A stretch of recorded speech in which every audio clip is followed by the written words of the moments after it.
Bismillahirrahmanirrahim. Assalamu alaikum dear students. This is Paradise College and welcome in class of English of first year. Students, previous lecture में हम लोगों ने poem का intro पढ़ा था, poet की बायोग्राफी पढ़ी थी और यह देखा था कि पेपर में क्वेश्चन कैसे अटैम्प्ट करते हैं। अब हम बेसिक जो हमारी पोएम है जिसका नाम है द रेन, उसके बारे में बात करेंगे। पोएम के दो स्टांजा हैं। बेसिकली एक स्टांजा में 4 लाइंस होती हैं, लेकिन ये जो हमारी पोएम है इसमें 6 लाइंस हैं। ये जो हमारा स्टांजा है इसमें है 6 लाइंस। हम बात कर रहे हैं बच्चों पोएम की। पोइट्री में एक पोएम होती है, एक सोनेट होती है। सोनेट बेसिकली शेक्सपियरियन स्टाइल को बोलते हैं। शेक्सपियर की जो सोनेट थी उसमें 14 लाइंस होती थी एक सोनेट में, ठीक है, तो जिसको हम उर्दू में गज़ल भी बोलते हैं। फिर उसके बाद पोएम, ऐसी पोएम होती है जिसमें 1 या 2 थीम्स डिस्कस किए जाते हैं, उसको हम लोग पोएम बोलते हैं। इसके बाद कपलेट होता है। कपलेट बच्चों बोलते हैं शेर को, जो 2 लाइंस पे मुश्तमिल हो, उसको हम क्या बोलते हैं, कपलेट। हमने चूँकि पोएम्स पढ़नी है तो हम अपनी पोएम की बात करेंगे यहाँ पे। तो हमारी पोएम के 2 स्टांजाज हैं। फर्स्ट स्टांजा में देखते हैं क्या है बच्चे। फर्स्ट स्टांजा में अबाउट रेन बताई गई है। पहले मैं आपको बता दूं कि ये बायोग्राफिकल पोएम है। हमारे राइटर का ये ओन एक्सपीरियंस है बच्चों। इस पोएम में जब वो अमेरिका शिफ्ट हुआ था तो he had no shelter, so rain में भी यही बताया गया है। हमारा जो फर्स्ट स्टांजा है उसमें बताया गया है कि अपर लीव्स और लोअर लीव्स पे रेन क्या अफेक्ट करती है। जो अपर लीव्स होते हैं वो इन प्लेंटी होते हैं, वो लाइक अम्ब्रेला टाइप मेटेड हुए होते हैं आपस में। तो जब बारिश उन पे गिरती है तो वो पानी को अपने अंदर अब्जॉर्ब कर लेते हैं, बाकी पानी अपने ऊपर कलेक्ट कर लेते हैं, और जो उनसे नीचे लोअर लीव्स हैं और जो थोड़ी तादाद में होते हैं, इन शॉर्ट रेंज होते हैं, उन तक रेन का प्रॉपर वाटर नहीं पहुंचता, बल्कि जो अपर लीव्स होते हैं वो ड्रॉप टू ड्रॉप उनको वाटर प्रोवाइड करते हैं, ठीक है। तो ये है हमारे फर्स्ट स्टांजा में। मैं आपको जस्ट एक्सटर्नल मीनिंग्स बता रही हूँ। अभी मैंने इसका थीम डिस्कस नहीं किया। थीम हम लोग एक्सप्लेनेशन में डिस्कस करेंगे। मैं अभी आपको जस्ट क्या बता रही हूँ बच्चों, पैराफ्रेज बता रही हूँ। हमने देखना है अब सेकंड स्टांजा। सेकंड स्टांजा में होप, उम्मीद बताई गई है कि आफ्टर रेन क्या होगा, सन विल राइज, ठीक है। फिर सूरज के आ जाने से क्या होगा कि every drop of water shine करेगा, शाइन होगी हर तरफ, लाइट होगी। वो लाइट होप की लाइट है कि सब कुछ चेंज हो जाएगा। चेंजिंग बताई गई है इसमें। चेंजिंग बताई गई है कि अगर बारिश हुई है तो बारिश के बाद सूरज भी चमकेगा, और जब सूरज चमकेगा, सनराइज होगा, तो वही पानी का हर ड्रॉप शाइन करेगा, अपने अंदर लाइट को रिफ्लेक्ट करेगा। तो ये हमारे 2 स्टांजास की पैराफ्रेज है। अब हम एक्सप्लेनेशन करेंगे तो साथ साथ इसके थीम्स भी डिस्कस करेंगे। तो बच्चों ओपन योर बुक्स। बुक का पेज नंबर है 55। क्योंकि इससे पहले 3 प्लेज हैं हमारे जो फिलहाल के लिए हमने छोड़े हैं। हम पहले पोएम्स का पोर्शन पढ़ेंगे, कुछ पोएम्स अटेम्प्ट करेंगे, देन हम फर्दर स्टडीज़ करेंगे। पोएम नंबर है 1, नेम है द रेन। पहले एक बार हम इसको सिंपल लाइनिंग से पढ़ लेते हैं, इसकी लाइंस को पढ़ेंगे, देन इसकी एक्सप्लेनेशन करेंगे। तो बच्चों एक और बात आपको बताऊं कि पोएम को पढ़ने का तरीका थोड़ा सा डिफरेंट होता है। हमारी ये जो हम शॉर्ट स्टोरीज पढ़ते हैं, जैसे हम लोग डायलॉग्स पढ़ते हैं, वैसे ही इनका भी एक एक्सप्रेशन होता है, ठीक है। तो बच्चों हम लोग स्टार्ट करते हैं। I hear leaves giving the poor beneath drop after drop. 'Tis so sweet nice to hear these green leaves drinking near. And when the sun comes out, after this rain shall stop, a wondrous light will fill each dark round drop. I hope the sun shines bright, it will be a lovely sight. तो ये action था इस poem को पढ़ने का, क्योंकि हमने इसको थोड़ा सा रिदम के साथ पढ़ना होता है, इसमें राइमिंग स्कीम होती है, तो उस हिसाब से पढ़ना होता है। सबसे पहले जो हम देखेंगे वो है इसकी पैराफ्रेज, ठीक है। तो पैराफ्रेज कैसे होगी, ये जो आए हेयर यहाँ पे कहा गया है, तो आए यहाँ पे कौन है? आए बच्चों हमारा पोएट है, ऑब्जर्वर है, जो हमसे मुखातब होके ये पोएम डिस्कस कर रहा है, या जिसने ये पोएम कही है। तो क्या कहते हैं, I hear leaves drinking rain, the poet reveals, क्या रिवील करता है, that he hears the sound of rain on the top of leaves, ठीक है। जब बारिश गिरती है, यहाँ पे आगे हम कहेंगे the leaves drink the water of rain. फिर उसके बाद क्या कहता है, I hear rich leaves on top giving the poor beneath drop after drop.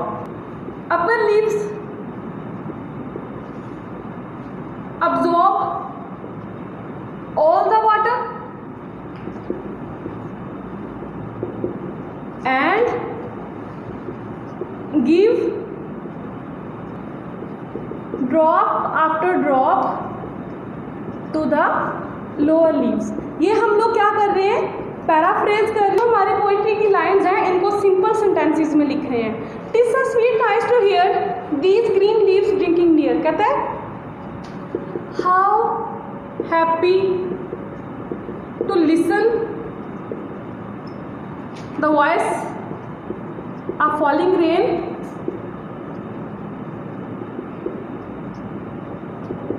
on leaves।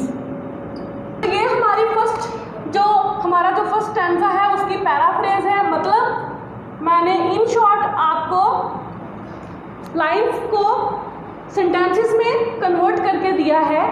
आप इसमें मज़ीद पॉइंट्स ऐड कर सकते हैं स्टैंजा के अबाउट, लेकिन इन सिंपल सेंटेंसेस, ठीक है, कॉम्प्लिकेट नहीं करना इनको ज़्यादा। तो उसके बाद हमने कहा था कि हम दूसरे नंबर पे देखते होते हैं थीमेटिकल एनालिसिस।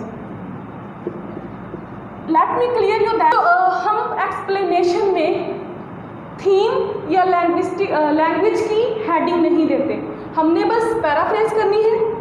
सेकंड जो पैरा हमने स्टार्ट करना है उसमें हमने अपना थीमेटिकल एनालिसिस करना है। मैं जस्ट आपको समझाने के लिए यहाँ पे क्या कर रही हूँ, हेडिंग दे रही हूँ।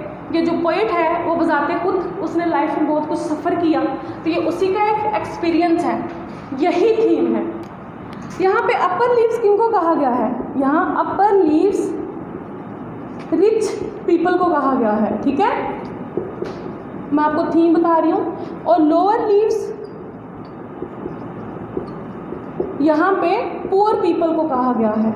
ज़रा अटेंटिव होकर सुनिए, ये बहुत इम्पोर्टेंट बात बताने जा रही हूँ, इसी को नज़र में रखते हुए आपने इसकी एक्सप्लेनेशन करनी है। अपर लीव्स रिच पीपल को कहा गया है, लोअर लीव्स पुअर पीपल को कहा गया है। अब इसकी जो एग्जाम्पल है वो देखते हैं, कैसे पोएम का थीम इन लीव्स की वजह से क्लैरिफाई करेंगे हम। Rich people give coin after coin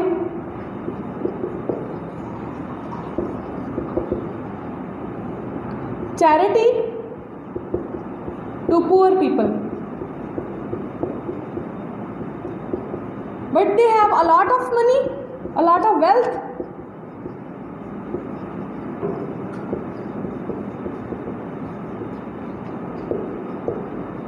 हालांकि उनके पास खुद बहुत सारी दौलत होती है, लेकिन वो क्या करते हैं, कॉइन आफ्टर कॉइन, सिक्का दर सिक्का जो है ना वो गरीब लोगों को खैरात देते हैं, जो बैगिंग करने वाले होते हैं उनको देते हैं। अब यहाँ पे एक पॉइंट माइंड में रखना कि राइटर बजाते खुद क्या था, एक बैगर था, उसको क्वाइन आफ्टर क्वाइन सिर्फ एक एक सिक्का मिलता था, किनसे, रिच पीपल से। तो उसने वो कंडीशन बताई है, ठीक है, क्या बताया है वो कंडीशन कि क्या करते हैं rich people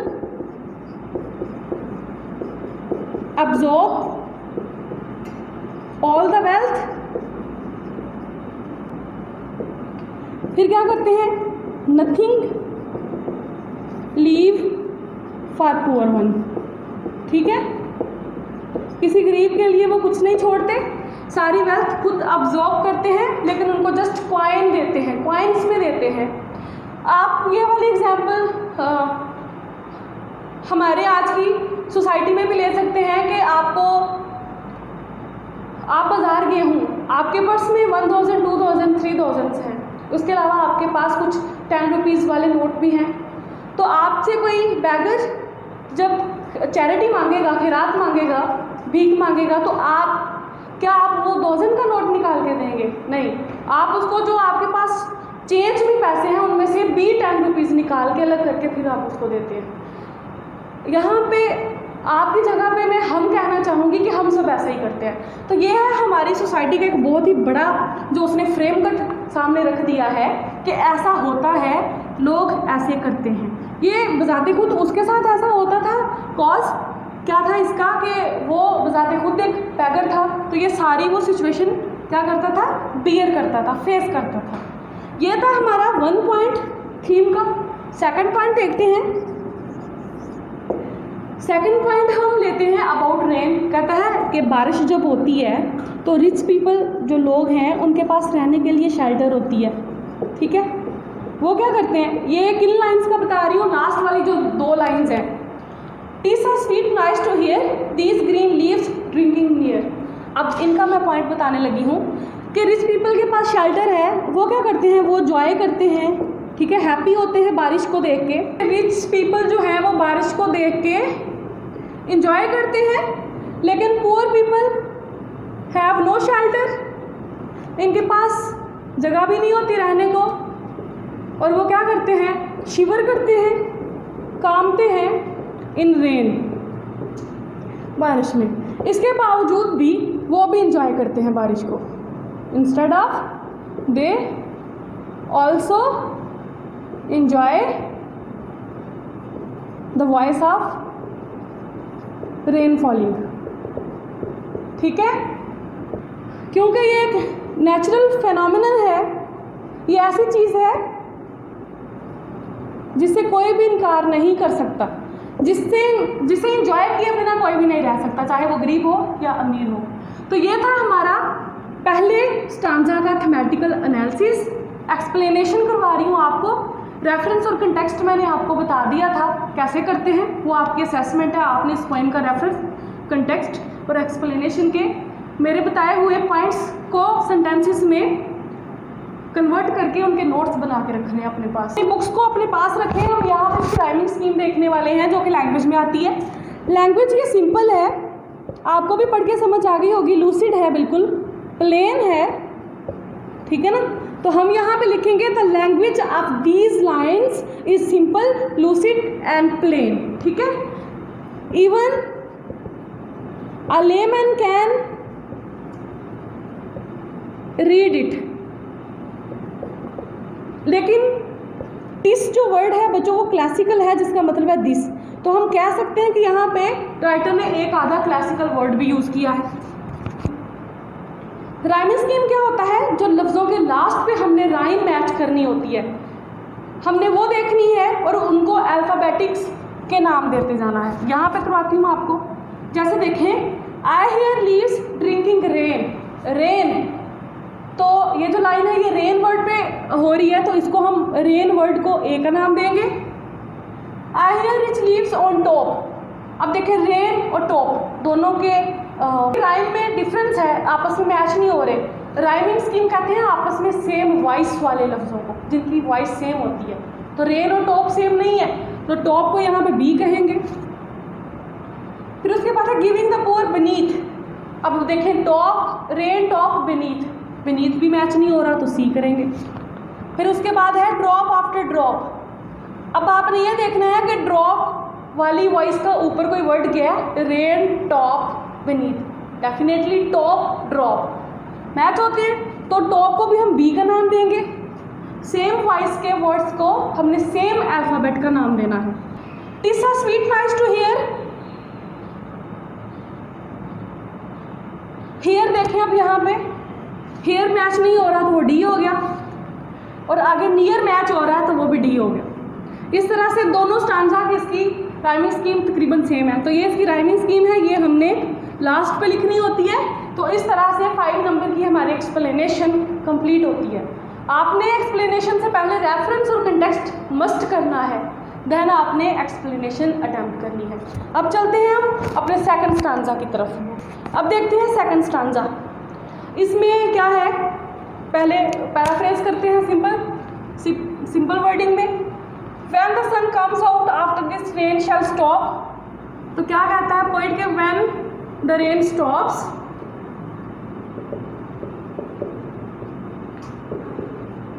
the sun will shine, ठीक है। अब under slide will feel each dark round drop, the sunlight will fill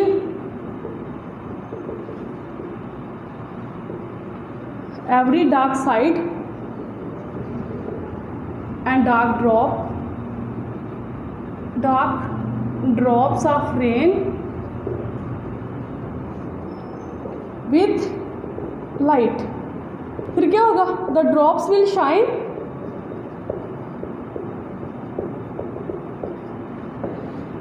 all these things will make a lovely and enjoyable scene। तो ये थी हमारी सिंपल पैराफ्रेज। कहता है कि सूरज, बारिश होने के बाद सूरज चमकेगा, उसकी लाइट से हर dark thing, dark corner, dark drops सारे क्या होंगे, ब्राइट हो जाएंगे, चमक उठेंगे, और ये सीन बड़ा देखने के काबिल होगा। अब हम इसका थीम देखेंगे। तो थीम में होप है, ठीक है, उम्मीद जिसको हम बोलते हैं, कि ब्रेवरी है। पुअर पीपल बिलीव करते हैं, believe that time will change, वक्त चेंज होगा, टाइम विल चेंज, उनका भी टाइम चेंज होगा। Poor people will take care of rich people. बच्चे उनको होप है, पुअर पीपल को होप है कि rich will take care of poor, ठीक है। ये इस होप पे है वो। सन यहाँ पे लाइट को, होप को कहा गया है, गॉड पे बिलीव है उनको कि वो क्या करेगा, उनकी कंडीशंस को चेंज करेगा, ठीक है। और तब क्या होगा, एवरीवन विल बी इक्वल, सारे इक्वल होंगे, किसी को किसी पे प्रेफर नहीं किया जाएगा। तो ये थीम था। लैंग्वेज एनालिसिस हमने सेम वही करना है जो हमने फर्स्ट स्टांजा का किया, कि लैंग्वेज सिंपल है, प्लेन है, लूसिड है। और राइमिंग स्कीम क्या थी हमारी, A B C B D और डी। तो बच्चों आपने रेफरेंस और कंटेक्स्ट बनाना है इन लाइंस का। रेफरेंस बहुत सिंपल है, आपने जस्ट ये बताना है, these lines have been extracted from the poem the rain written by W.H. Davies. Context, दोनों स्टांजास का क्रक्स इकट्ठा करके 4-5 लाइंस में कंटेक्स्ट लिख देना है। फिर एक्सप्लेनेशन की हेडिंग देनी है, फिर पैराफ्रेज करनी है बगैर कोई फर्दर हेडिंग दिए बगैर, थीम्स लिखने हैं, फिर लैंग्वेज के बारे में बताया, लैंग्वेज कैसी है, और एंड पे राइमिंग स्कीम लिख देनी है, तो आपका क्वेश्चन पूरा हो जाएगा। तो आज के लिए इतना ही। तो हम नेक्स्ट पोएम पढ़ेंगे और इस पोएम के क्वेश्चंस भी करेंगे और सिनोनिम्स भी करेंगे। तो अल्लाह हाफिज़, टेक केयर।